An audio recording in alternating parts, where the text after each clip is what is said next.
자, 이거 현충일에 빠진 사람들 진도야. 자, 먼저 14-3번 조금 어려워요, 글이. 자, 이 상기시키는 것은 매우 유용하다. 뭐 하는 데 있어서? 계획을 세우는 데 있어서. 그리고 다른 사람들의 계획을 이해하는 데 있어서. 우리 상기시킨다는 건 뭐 하는 거냐? 다른 사람한테 뭔가, 야, 우리 저번에 했었잖아. 뭔가 있었던 일을 갖다 다시 말해주는 걸 상기시키는 거야. 뭐 예를 들면은 저 A랑 B가 지금 뭔가 대화를 하고 있다고 해봐. A가 야, 내가 저번에 너한테 이렇게 말했던 거 기억나지? 이게 지금 뭐 하는 거야? 상기시키는 거란 말이야.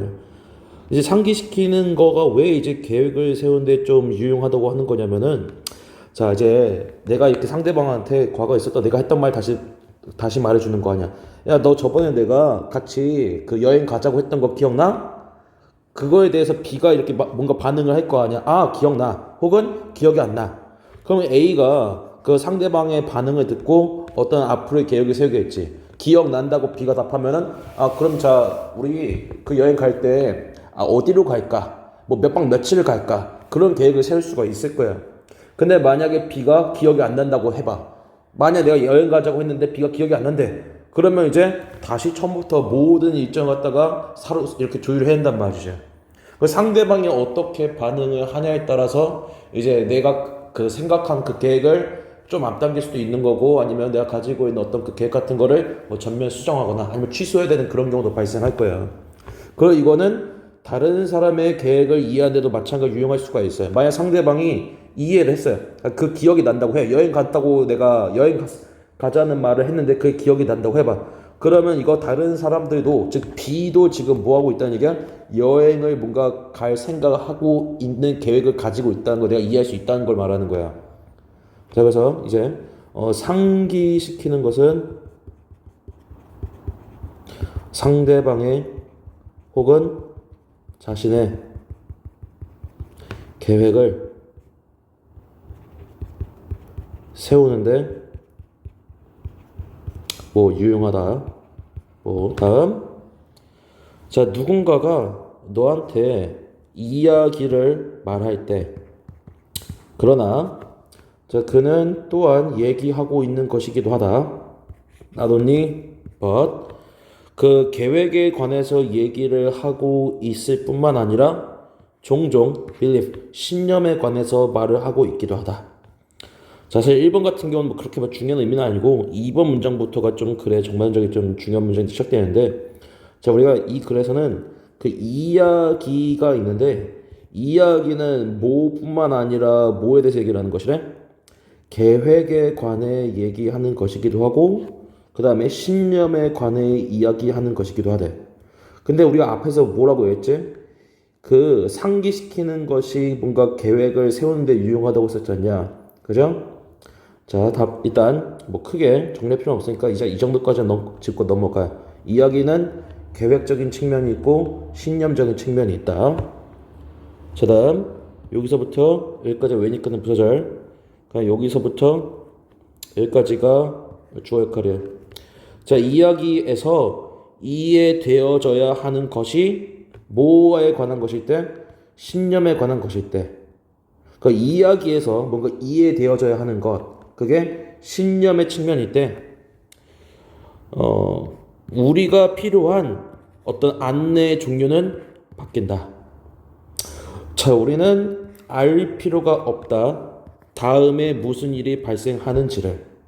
그러니까 이제 이야기에서 신념에 관한 무언가를 말하고 있었고, 그걸 우리가 이해할 필요가 있을 때는, 우리가 필요한 거는 다음에 무슨 일이 발생하는지를 알 필요가 없는 거예요. 자, 우리가 이러한 유형의 이야기를 들을 때는, 이러한 유형의 이야기, 즉 신념을 말하는 거예요. 자, 우리가 신념에 관해 들을 때는 우리가 모두 필요한, 얘가 주어, 것은 바로 뭐이다. 그 다음에 understand 앞엔 to가 생략되어 있다.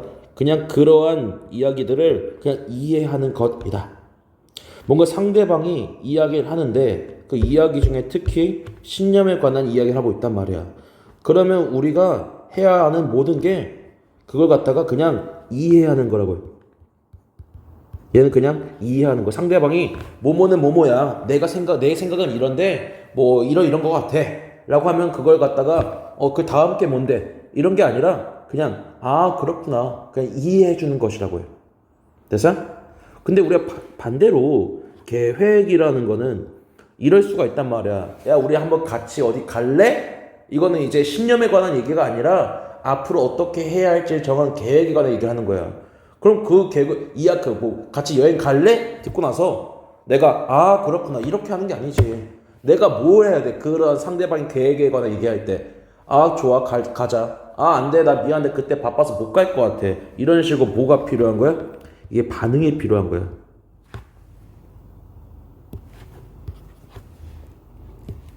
반응이 하는 것. 되나? 그러니까 이야기 여기까지 먼저 정리해봐. 이야기는 크게 계획의 측면이 있고 신념의 측면이 있단 말이야.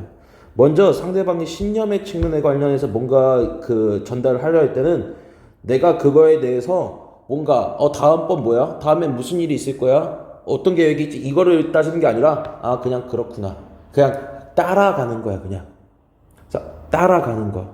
근데 계획안에 얘기할 때는 그래서 다음 게 뭔데? 그 다음에 뭐 할 건데? 이런 반응이 필요한 것이라고요. 되나? 계획에 대한 이해는 반응이 중요한 거고 신념에 대한 어떤 이해는 그냥 말 그대로 따라가는 거야. 자, 다음. 자, 여기 예를 들어서가 있지. 5번 문장 예시일 거야. 뭐? 신념에 관한 이야기를 들을 때 우리가 노력하는 거는 그냥 이해하는 것이다. 자, 만약 우리가 수동적으로 영화를 보고 있다면 영화를 이해하는 것은 의미한다. 뭘 의미하냐? 그냥 따라갈 수 있는 것을 의미한다. 뭘 따라가? What is going on? 진행 중인 것을. 그러니까 진행 중인 것을 따라갈 수 있다. 이게 영화를 이해할 수 있다. 의미인 거야. 근데 뭐 함으로써? by ing. 여기에 relate 뒤에 이렇게를 묶고 그 다음에 얘를 여기서부터 여기까지 묶어. 그래서 relate A to B, A를 B에 relate 관련시키다, 연관짓다. 입니다. 자, 뭐 함으로써? 우리가 보고 있는 것을 우리가 알고 있는 것에 연결시킴으로써. 됐어? 영화에서 영화를 이해한다는 것은 진행 중인 것을 따라갈 수 있다는 걸 의미하는 거야. 그러니까 그 진행 중인 건 뭘 말하는 거냐? 영화의 흐름을 말하는 거야. 이번 있죠? 영화가 진행 중인 것, 즉 얘가 이제 어떤 영화의 흐름을 말하는 거야. 영화의 흐름을 따라갈 수 있다는 게 결국엔 영화를 이해한다는 말이야. 근데 어떻게 영화의 흐름을 따라갈 거냐면은 우리가 보고 있는 거 있지. 우리가 보고 있는 게 뭘 말하는 거겠어요? 어떤 영화의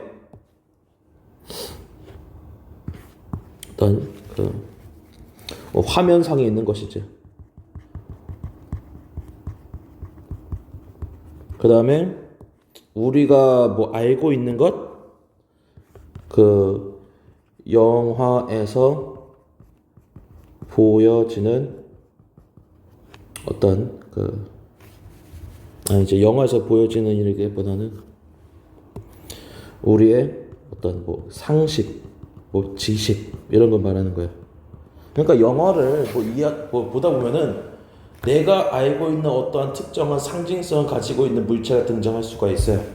그리고 그러한 그 상징성 있는 물체가 실제로 그 영화에서 어떤 중요한 상징성을 가지게 되는 경우도 있잖아. 그러니까 보고 와서 이게 그거구나. 내가 알고 있는 걸 바탕으로 영화에서 보여지는 걸 연결짓는 거야. 맞아. 열쇠라는 거는 뭐 내가 알고 있는 거 열쇠 뭔가 문을 여는 것 아니면은 뭔가 문제 해결의 실마리 그런 의미인데 영화에서 어떤 그런 열쇠가 나왔단 말이야. 그런데 열쇠가 정말로 실제로 그런 식으로 사용되고 있단 말이야 영화에서.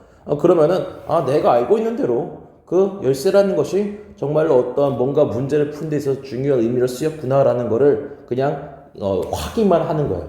확인만. 자, 다음. 자, 그리함으로써 무언가를 배우게 된다. 영화로부터. 근데 아주 약한 의미로 어떤 학습에 관하여, 그러니까 학습에 관하여 아주 약한 의미에서 영어를 이제 배운다. 거의 뭔가 새로운 무언가를 배운다는 그런 의미는 아닌 거예요. 매우 약한 의미에서 영어로부터 어떤 것을 배우는 것이다. 실제로 내가 새로 알게 되는 무언가 그런 거는 이제 있지는 않다는 얘기다. 되네? 자, 그러니까 6번 같은 경우는 이렇게 말할 수가 있어요. 영화를 이해하는 것은, 이해할 수 있다는 것은 결국 뭐 하는 것이야? 영화의 어떤 흐름을 제대로 따라갈 수 있는 것을 말하는 것이다. 종종 우리가 난해한 영화라고 칭하는 게 있잖아. 그러니까 난해한 영화라는 건 결국 내가 뭐 한다는 얘기야? 그 영화를 보다가 어느 순간부터 이게 왜 이 사건이 발생했는지, 왜 저 남자가 저 여자를 갖다가 뭐 어떻게 뭐 이렇게 뭐 같이 뭐 사랑하게 되었는지, 아니면 뭐 뭔가 이제 좀 어떤 뭐 사건을 저질렀는지, 그런 것들이 이제 이해가 안 가기 시작하면은 내가 이제 영화의 흐름을 놓치고 있다는 얘기야. 그래서 영화를 이해할 수 있다. 영화의 흐름을 제대로 따라갈 수 있다는 것을 의미한다. 그래서 내가 알고 있는 무언가랑 영화에서 뭐 발생하는 무언가를 일치시켰을 때, 아, 이래가지고 그런 거구나. 아, 이래가지고 이런 그 주인공이 이렇게 하는 거구나. 이게 납득이 되면은 영화를 따라갈 수가 있는 거고, 그게 만약에 그 납득이 안 되면 이 영화를 이해하지 못하게 되는 거야. 자, 다음. 자, 지워. 자, 대화에서 이해하는 것은 의미한다. 반응할 수 있다는 것을 의미한다. 어디에? 그 이야기에. 자, 대화에서, 그러니까 우리가 얘 같은 경우는 영화 얘기였잖아. 이번엔 영화가 아니라 이야기, 어떤 대화가 나와요. 대화에서는 이해한다는 것이 그 어떤 이야기에 반응할 수 있다는 것을 말한다. 그 다음, 이 두 경우에 있어서 사실 얘가 조금 애매하긴 해. 여기서 말하는 이 두 경우 있잖냐, 얘가 의미하기 조금 모호하긴 한데 내 생각에는 영화, 그 다음에 그러니까 6번 문장에 있는 영화, 그 다음에 7번 문장에 있는 그 대화를 말하는 거예요. 자, 영화 그 다음에 대화 둘에 있어서 이해하는 것은 의미한다. 뭘 의미하냐? 색인을, 그 인덱스가 색인이야. 색인을 추출하려 하는 것을 의미한다. 그 다음에 search that 하면 뭐뭐 하기 위해서요.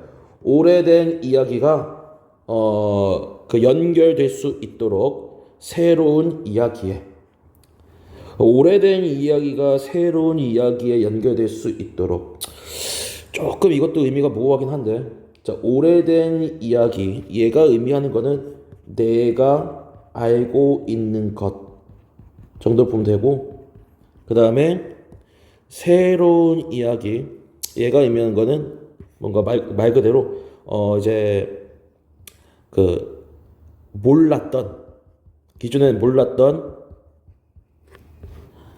알게 되는 것 정도 의미를 보면 될 것 같다. 뭐 큰 의미가 있진 않아. 내가 알고 있는 것을 이제 새로 들어가지고 몰랐던, 알게 되는 것에 연관되도록 색인을 추출하려 시도하는 것을 말한다. 자, 그 다음에 이 색인을 추출하다는 의미, 이것도 상당히 이게 의미가 너무 모호하긴 해. 이 글만 봐서는 정확하게 무슨 의미가 되는지 좀 파악하기가 좀 어렵다. 다만 뭐 굳이 뭐 예를 갖다가 쓰자면은 그 뭔가 공통점이 아니지. 뭘까? 우리의 색인이라는 건 무언가를 찾기 쉽게 만든 거 아니야? 그죠? 그래서 이제 무언가를 찾기 쉬운 건데 그 무언가가 뭘 말하는 거냐? 어떤 보통 우리가 아무데나 색인을 막 붙이지 않단 말이야. 어떤 뭐 중요한 부분을 빨리 펼치기 위해서 만든 게 색이니까 핵심적인 것을 찾으려 하는 것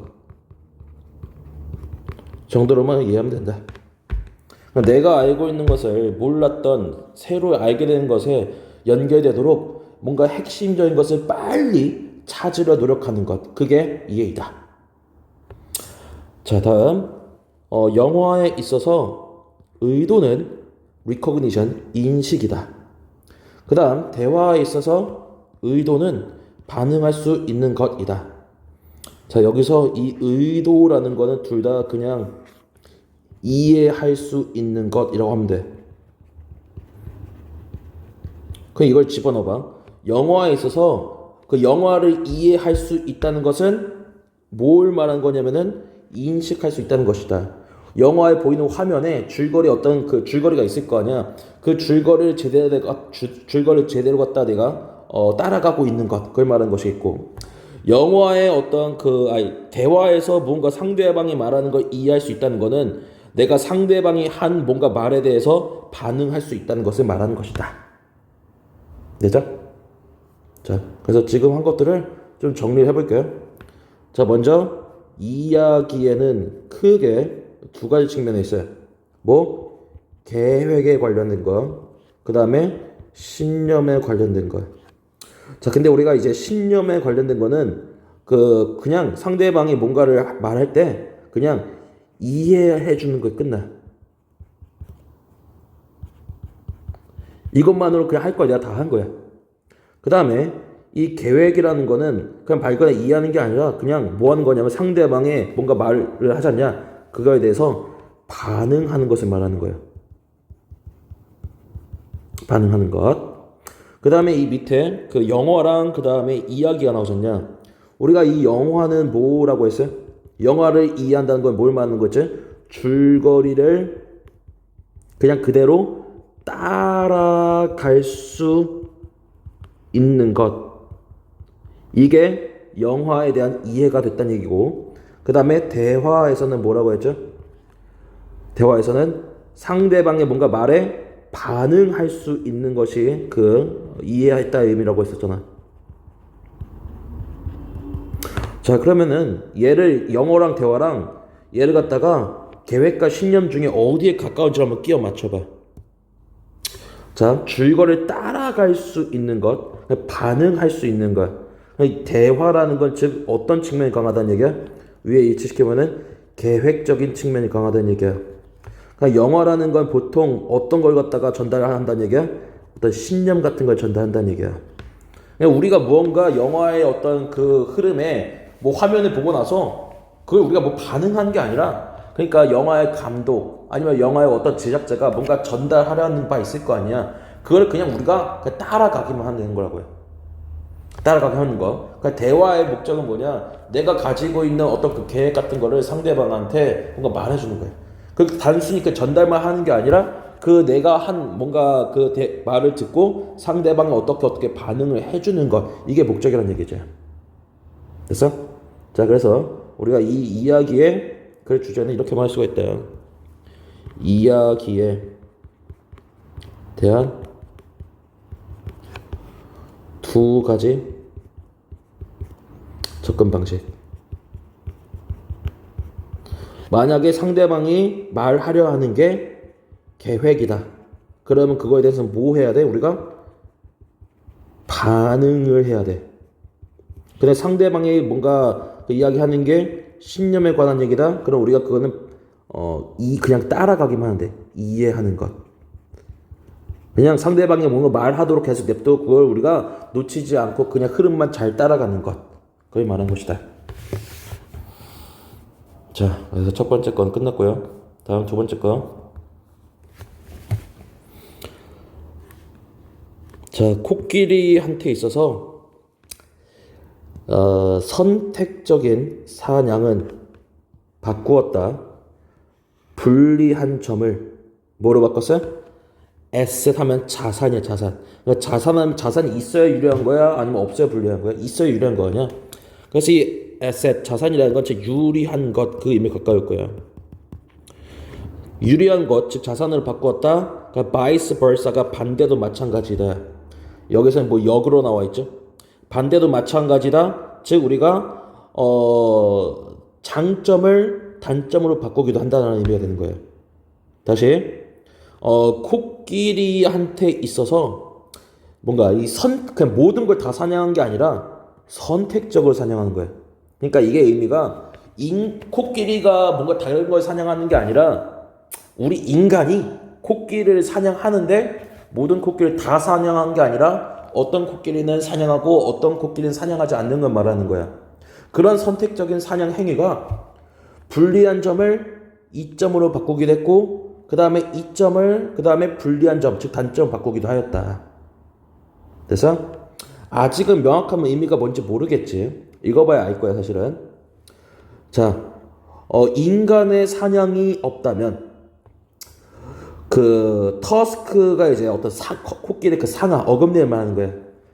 그러니까 코끼리 상아를 가지고 있는 것은 뭐냐면은 자산이다. 그리고 터스크 리스가 그 상아가 없는 거겠지. 리스니까 명사형이 돼서 그 상아가 없는 것은, 그 다음에 여기에는 워즈가 생략되어 있다. 상아가 없는 것은 불리하다. 자, 그러니까 인간의 사냥이 없어. 인간이 만약 코끼리를 사냥 안 해. 즉 완전한 자연의 상태, 인간의 개입이 없는 그런 상태에서는 코끼리가 상아를 가지고 있는 게 큰 자산이야. 즉 유리하다는 얘기야. 생존에 유리하다. 그 다음에 자연 상태에서 인간의 개입이 없는 상태에서는 코끼리가 상아가 없는 게 되게 좀 불리할 수가 있어요. 우리가 뭐 상아라는 게 뭐 코끼리한테 어떤 전출 수단이 될 수도 있겠고 혹은 이성을 유혹하는 그런 수단이 될 수도 있을 거 아니야. 근데 만약에 그런 게 없다고 쳐. 그 싸울 수 있는 능력을 상실한 거야. 이성한테 뭔가 어필할 수 있는 능력을 상실한 거야. 그러니까 뭔가 좀 도태되고 좀 불리하게 작용하겠지. 됐어? 자, 봐. 자연 상태, 즉 인간의 사냥이 없는 상태야. 해서는 상아가 있는 게 유리해. 반대로 상아가 없는 게 불리하다고요. 근데 얘는 말 그대로 가정이야, 가정. 인간의 사냥이 없는 상태라고 했으니까. 자, 근데 앞에 봐. 선택적인 사냥, 즉 인간은 사냥을 해, 실제로도.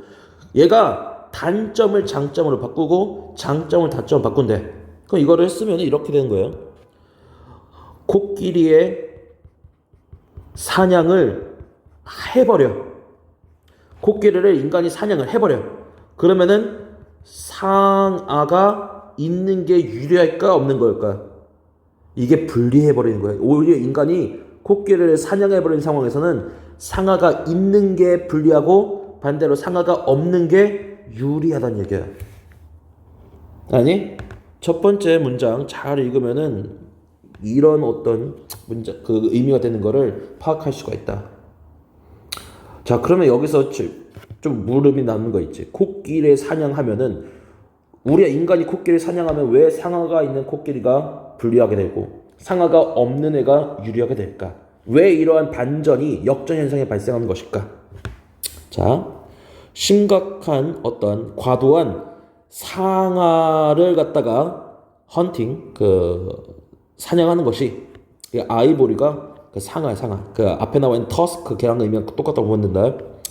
자, 심각한 과도한 이 상아에 대한 사냥은 바꿔버린다. 그들의 역할을. 이 대여가 의미한 건 어디 있어? 이 대여가 의미하는 거는 여기 있는 터스크. 자, 그래서 그러니까 상아를 사냥하는 게 상아의 역할을 바꿔버린다. 잘라내는 거, 상아를 어디에서? 이렇게 묶어줘. 살아있는 야생의 코끼리에게서 상아를 잘라내는 것은 일이다. 어떤 일이냐면은 수어사이덜, 자살하는 사람한테만 추천되는 그런 일이다. 살아있는 코끼리한테서 상아를 잘라내는 거 있잖냐. 그게 자살하는 사람한테만 추천되는 그런 일이다. 그러니까 결국에는 인간이 코끼리가 필요한 게 아니라 코끼리를 가지고 있는 상아만 필요한 거 아니냐. 근데 그런 상아를 살아있는 코끼리한테서 잘라내는 거는 굉장히 조금 위험한 일이야. 코끼리가 가만히 있겠어? 상아를 잘라내는데 뭔가 저항하고 발악할 거 아니야. 그지? 그런 코끼리가 저항하고 발악하는데 막 발을 휘두른다든지 그러면 인간이 되게 좀 위험할 수가 있잖아. 자, 그래서 상아를 사냥하는 사냥꾼들은 코끼리를 죽여버린다. 뭐 하기 위하여? 상아를 얻기 위하여 어떻게? 자신들이 안전하게. 상아를 갖다가 얻기 위해 결국엔 코끼리를 죽여버려. 다음, 그 코끼리의 수는 소댓금은 아주 급격하게 감소하였다. 언제? 20세기에. 그리하여 그 환경 보호론자들은 노력을 시도했다. 어떤 노력? 즉 코끼리를 구하려는 노력을 시도했다. 뭘 통하여? 국립공원에 만든 것, 그 다음에 bans on hunting, 사냥에 대한 금지를 통하여. 그러니까 인간들이 자꾸 코끼리의 상아를 갖다가 얻기 위하여 코끼리를 죽여버리고 있단 말이야.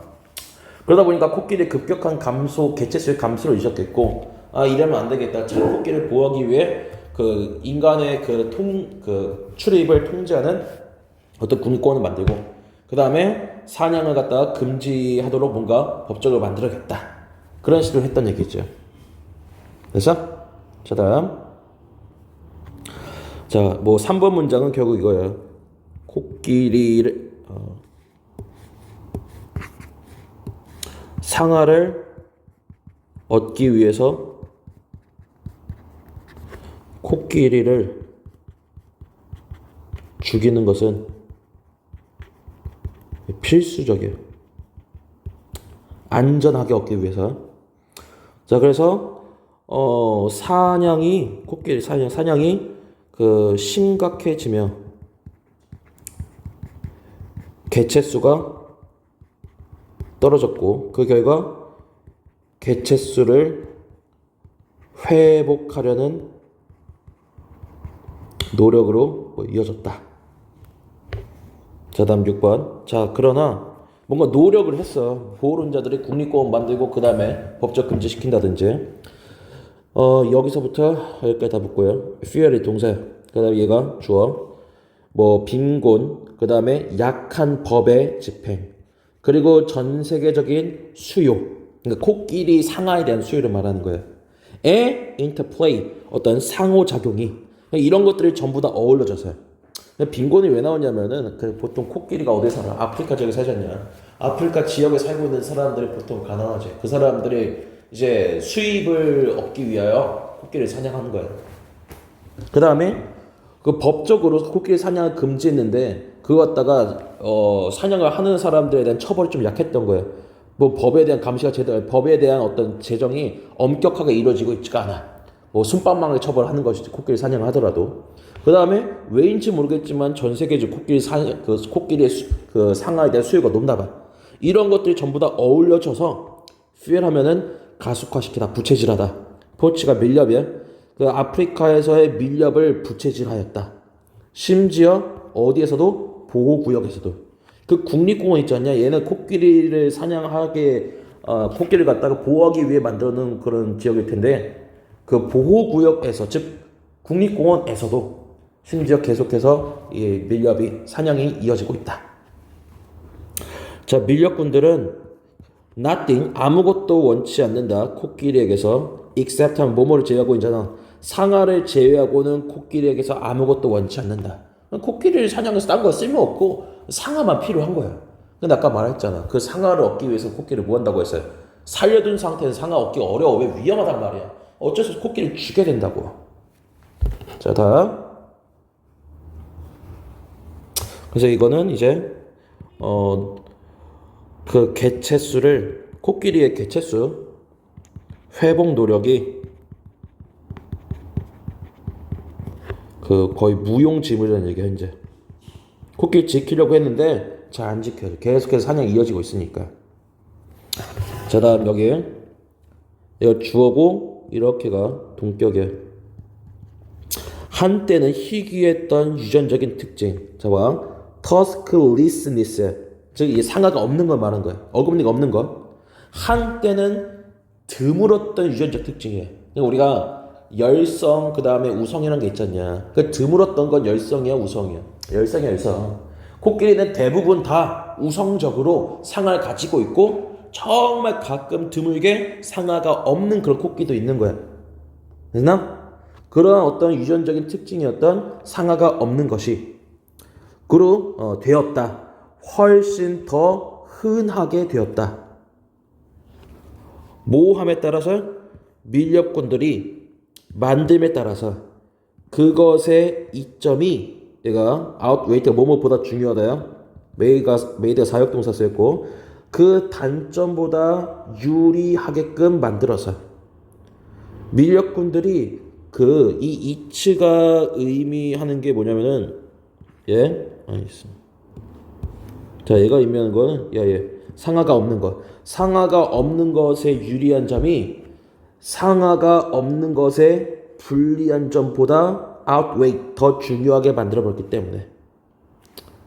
자, 다음 이 의미는 다 읽고 나서 얘기해 볼게. 자, 상하가 없는 코끼리들은 종종 뭐 할 때까지 살았어요? reproduce 번식할 수 있을 때까지 살았다. 그 다음에 얘는 tusk ed 상하가 있는 애. 상하가 있는 코끼리들은 종종 그렇지 못했다. 그러니까 did not 뒤에는 live to reproduce가 생략되어 있어요. 그래서 상하가 있는 코끼리들은 번식할 때까지 살 수가 없었다. 그건 누가 더 오래 산 거야? 상하가 없는 애가 더 오래 산 거야. 봐. 아까 처음에 뭐라고 했냐면은 여기 봐. 자연 상태에서는 상하가 있는 게 유리하고 없는 게 불리하다고 했죠. 그죠? 근데 이제 인간은 코끼리를 사냥하는데 모든 코끼리를 다 사냥하는 게 아니라 어떤 코끼리만 사냥해? 상하가 있는 코끼리만 사냥하게 될 거라고요. 그러니까 결국에는 상하가 있으면 뭐가 되는 거야? 사냥 대상이 되는 거예요. 인간의 사냥 대상이 되는 거라고요. 인간의 사냥의 대상이 되니까 결국에는 오래 살겠어? 아니면은 조금 빨리, 오래 살겠어? 아니면은 오래 못 살겠어요? 오래 못 살 거라고. 빨리 죽을 거라고. 그죠? 그래서 얘는 오래 못 살아. 그럼 결과적으로 이렇게 말할 수 있겠지. 상하를 가지고 있으면은 생존에 불리하다. 그럼 반대로 상하가 없는 코끼리가 있어요. 그러면 사냥 대상이야? 아니야? 사냥 대상이 아니야. 그래서 굳이 사냥할 필요가 없는 거야. 왜? 이 밀렵꾼들의 목적은 코끼리 자체가 아니라 코끼가 있는 상하만 목적이라고 했잖냐. 굳이 이제 상하가 없는 코끼리를 죽일 필요가 없지. 그러니까 이제 오래 살겠지. 결국엔 뭐가 되는 거냐? 생존에 유리해지는 거예요. 됐어? 그래서 요 부분 있잖아. 요 부분. 인간의 코끼리를 갖다가 사냥하면은 상하가 있는 게 오히려 불리해지고 상하가 없는 게 유리해진다. 원래 자연 상태에선 상하가 있는 게 유리하고 없는 게 불리한데 이 둘의 지금 뭐가 발생한 거예요? 이 둘 사이에 역전이 발생한 거예요. 역전이. 원래는 우리가 우성인 게 생존에 유리한 거고 열성인 게 생존에 불리한 거라고요. 원래는 우성이 뭐야? 상하가 있는 거고 열성이 상하가 없는 거야. 근데 이제 사냥을 하기 시작하면서 오히려 상하가 있는 게 뭐가 되어버린 것이냐? 열성이 되어버린 거야. 상하가 없는 게 생존에 유리하니까 이게 우성이 되어버린 것이겠고. 됐죠? 그래서 요 문장 있죠? 요 문장, 이 문장이 그 의미야. 상하가 없는 것이 상하가 있는 것보다 유리하다. 그래가지고 이제 열성이었던 것이 점점 더 흔해지는 것이지. 됐어? 자, 넘어갑니다, 이제. 자, 주에 적고 넘어갑시다.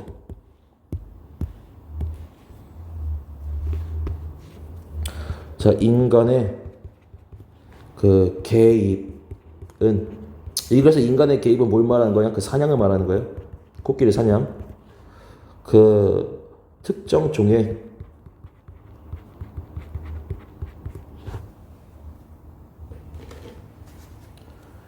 생존에 유리한 특징을